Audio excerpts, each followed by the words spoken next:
अरे संजय साहब, अच्छा हुआ आप आ गए। देखो ना, मैं प्रेग्नेंट हूँ और आप पापा बनने वाले हो। क्या तुम प्रेग्नेंट हो? पर ये सब कैसे हुआ? मैं तो 2 साल से बाहर हूँ। ये क्या बोल रही हो तुम? तुम्हारा दिमाग तो सही है ना? अरे संजय, अब गुस्सा क्यों हो रहे हो? और वैसे भी जैसे प्रेग्नेंट होते हैं, मैं वैसे ही प्रेग्नेंट हुई हूँ ना। ये तुम क्या बोल रही हो? तुम्हें शर्म भी आ रही है? मैं एक सिक्योरिटी गार्ड हूँ और दिन रात नौकरी करता हूँ, और तुम मेरे पीठ पीछे ये सब कर रही हो। पता नहीं किसका बच्चा लेकर अपनी कोख में घूम रही हो। संजय, मैंने ऐसा कुछ नहीं किया है। आप एक बार मेरी बात तो सुनिए। क्या सुनूं सुप्रिया? अब सुनने के लिए बचा क्या है? मैंने सोचा था कि मैं दिन रात मेहनत करूंगा और कुछ पैसे जमा करके एक अच्छा सा बिजनेस खोलूंगा, और उसके बाद हम दोनों हमेशा साथ रहेंगे, और तुम मेरे पीठ पीछे सब कुछ कर रही हो। पता नहीं किसका बच्चा लेकर अपनी कोख में घूम रही हो। पर संजय, एक बार मेरी बात तो सुन लो। अब क्या सुनूं सुप्रिया? अगर तुम्हें एक सिक्योरिटी गार्ड से शादी करने में इतनी प्रॉब्लम थी तो तुम किसी ऐसे आदमी से शादी कर लेती जो तुम्हारी हवस मिटा सके और हमेशा तुम्हारे साथ रह सके। और तुमने मेरे और मेरे परिवार के बारे में एक बार भी नहीं सोचा?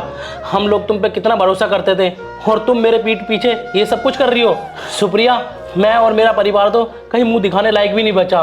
तुम्हें पता है, मैं छुट्टी लेके ना सिर्फ तुमसे मिलने आता था, अपने परिवार से भी नहीं मिलता था। लेकिन तुमने ये हरकत करके ना बता दिया कि तुम कैसी लड़की हो, और आज के बाद ना मैं तुमसे भी नहीं मिलूंगा। जा रहा हूं मैं तुम्हें छोड़ के। सुनो, कहाँ जा रहे हो तुम? मैं कहीं भी जाऊं, मुझे रोकने की कोशिश मत करना। समझ में आया तुम्हें? संजय, एक बार मेरी बात तो सुनो। आप कुछ भी बोले जा रहे हो। मैं प्रेग्नेंट नहीं हूँ। सुप्रिया, मैं मजाक के मूड में ना बिल्कुल भी नहीं हूँ। मैं अंधा नहीं हूँ, मुझे सब कुछ दिखाई दे रहा है। रहना अब उसी के साथ जिसका ये बच्चा है। समझ में आया? और हाँ सुप्रिया, मैं तुम्हें ना डाइवोर्स दे दूंगा। डाइवोर्स के पेपर ना तुम्हारे घर भिजवा दूंगा। समझ आया? बस संजय, बहुत हो गया आपका।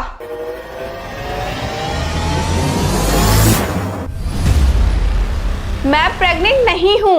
क्या ये कपड़ा? तुम सच में प्रेग्नेंट नहीं हो? हाँ, मैं इतनी देर से आपको कह तो रही थी कि मैं प्रेग्नेंट नहीं हूँ, लेकिन आपको तो समझ ही नहीं आ रहा था। हाँ, लेकिन सुप्रिया, तुमने मेरे साथ ऐसा मजाक क्यों किया? अरे वो आप 2 साल बाद आ रहे थे ना मेरे से मिलने के लिए, तो मैंने सोचा कि आपके साथ थोड़ा सा मजाक कर लूँ, प्रैंक कर लूँ। बट मुझे क्या पता था कि आप राशन पानी लेके मेरे ऊपर ही चढ़ जाओगे। सुप्रिया, सॉरी, मुझे माफ़ कर देना। जाने अनजाने में पता नहीं मैंने तुम्हें क्या क्या बोल दिया, पर मेरा मतलब ना तुम्हें बिल्कुल भी हर्ट करना नहीं था। माफ़ तो कर दूंगी मैं आपको, लेकिन थोड़ी देर पहले आपने क्या क्या इल्ज़ाम लगाया था मेरे ऊपर। मैं आपकी वाइफ हूँ सरजेश, सब कुछ सह सकती हूँ मैं, लेकिन मेरे ऊपर कुछ दाग लगे वो कभी नहीं सह सकती। सरजेश, एक बार आप सोच तो लेते मेरे बारे में ये सब सोचने से पहले। और तुम्हें पता है मैं आपका कितना बेसब्री से इंतज़ार कर रही थी।